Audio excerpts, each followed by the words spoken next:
Minus 1 minute and 30 seconds and counting. Check. Range safety arm light on. Right. Affirmative. Range ready. Ready. Water system ready. Affirmative. I have a prep complete light. Locks tanking secured. Lock tanking secured. Main locks tank pressure 2.73.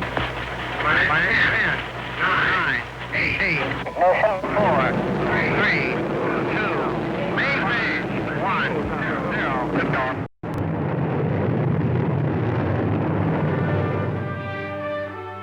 Today's Air Force space and missile program is the product of people, dedicated people of achievement with a vision for the future.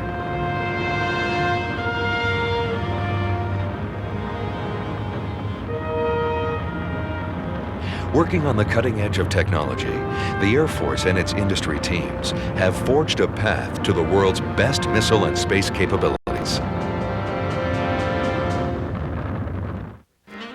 The dawn of the space age is traceable to our air power pioneers, visionaries.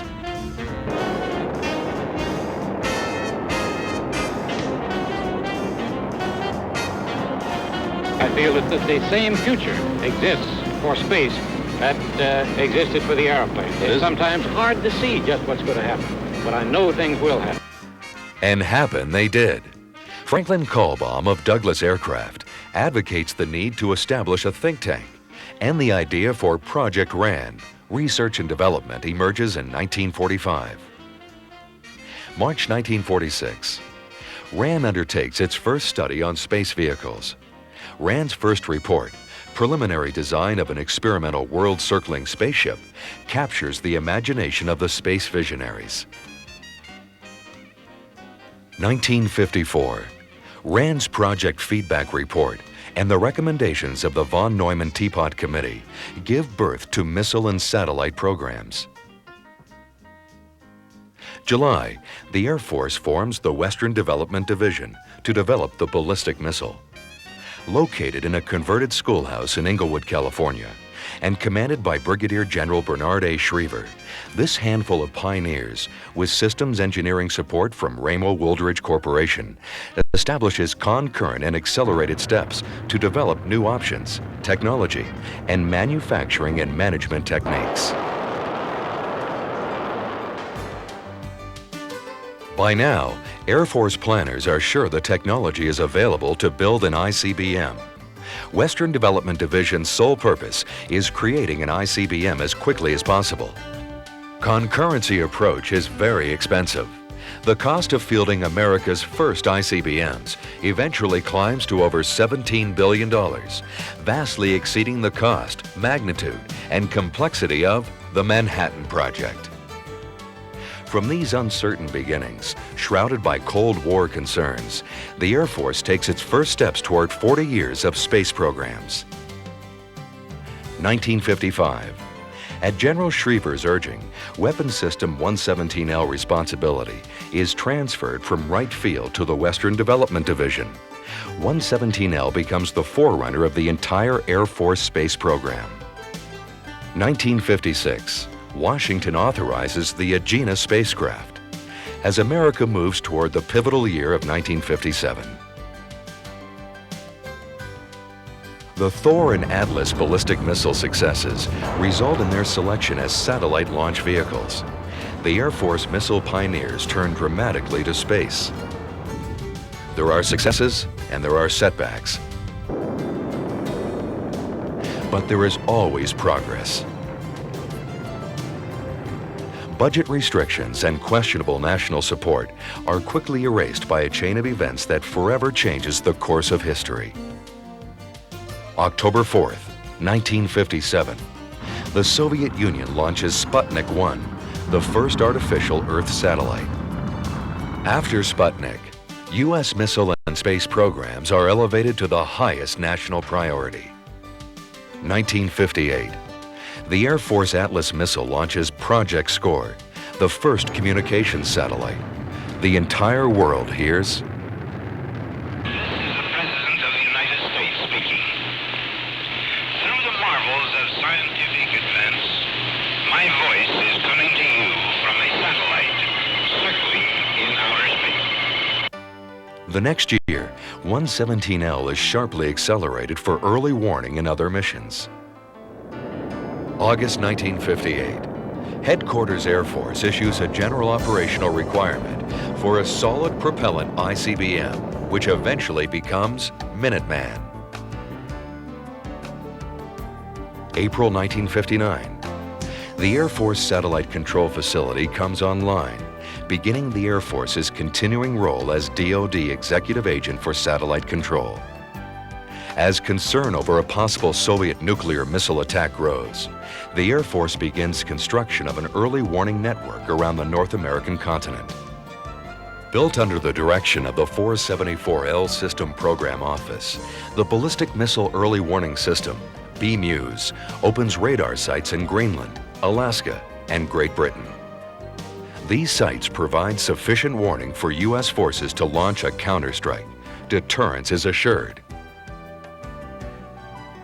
September 1959. The Air Force accepts the Atlas ICBM. This marks the split in the Air Force space and missile programs. A week later, a Strategic Air Command crew successfully launches an Atlas training missile. SAC Commander General Thomas S. Power declares the missile operational. A year later, SAC's first operational Atlas complex stands alert at F.E. Warren Air Force Base in Wyoming. May 1960. The Air Force orbits its first Midas early warning satellite, and Gary Powers' U-2 is shot down over the Soviet Union while searching for Soviet missiles. The focus shifts to space alternatives. August 1960.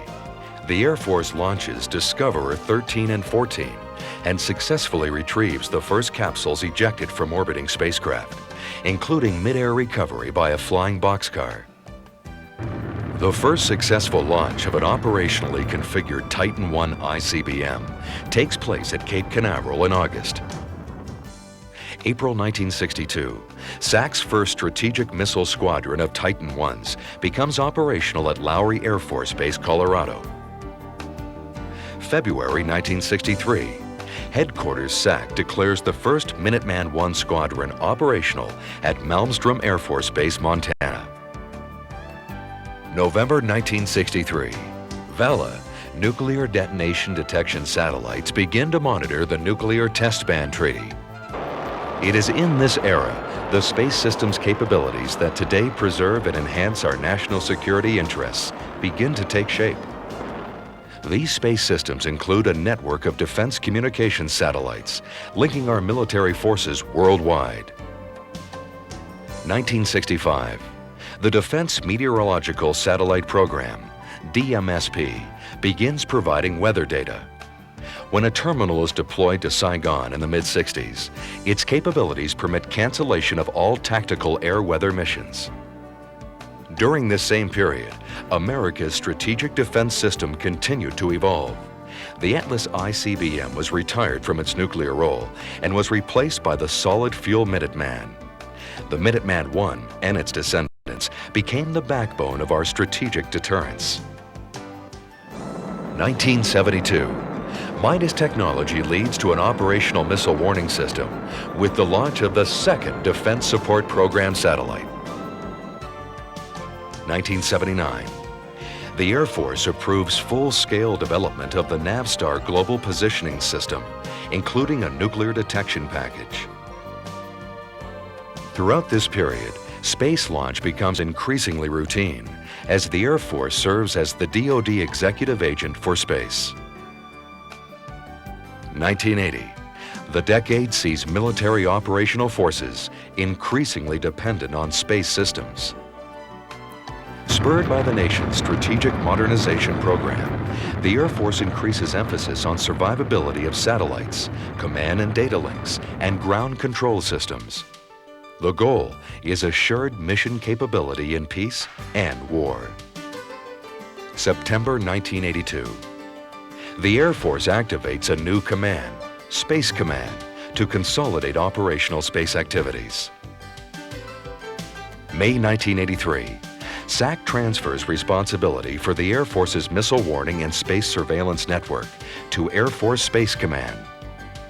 The sites include radars at the BMEWS sites, and along the U.S. coastlines. Space Command also takes over DSP early warning and DMSP weather satellites from SAC. September 1985. The United States Space Command, a unified command, is formed to meet the needs of combat operations worldwide. These operational commands emphasize strategic upgrades to the Cheyenne Mountain Complex for space surveillance, strategic warning and command and control, planning and requirements for strategic defense, anti-satellite capabilities, tactical support to United States forces, military space shuttle operations, and satellite control with the beginning of the construction of the Consolidated Space Operations Center at Falcon Air Force Base. To improve mission capability across all levels of conflict, the Air Force enhances DSP tactical warning and attack assessment satellites, as well as environmental data from DMSP weather satellites. Discus 3 becomes operational, and Milstar, the most secure, survivable, and endurable system ever envisioned, enters development. The successful launch of new GPS navigation satellites on Atlas boosters provides a milestone in navigation accuracy. Yet, with all these successes and startling progress, space operations remain a risky business. January 1986. The loss of the Space Shuttle Challenger sharply curtails the U.S. civilian and military space effort. In the aftermath, unmanned systems are geared up to carry those payloads scheduled for the now grounded shuttle. April 1986. The Space Launch Program suffers a Titan launch disaster and the loss of a prized payload, as it had in August 1985. The loss, coupled with a Challenger accident, bring the launch program to a near halt.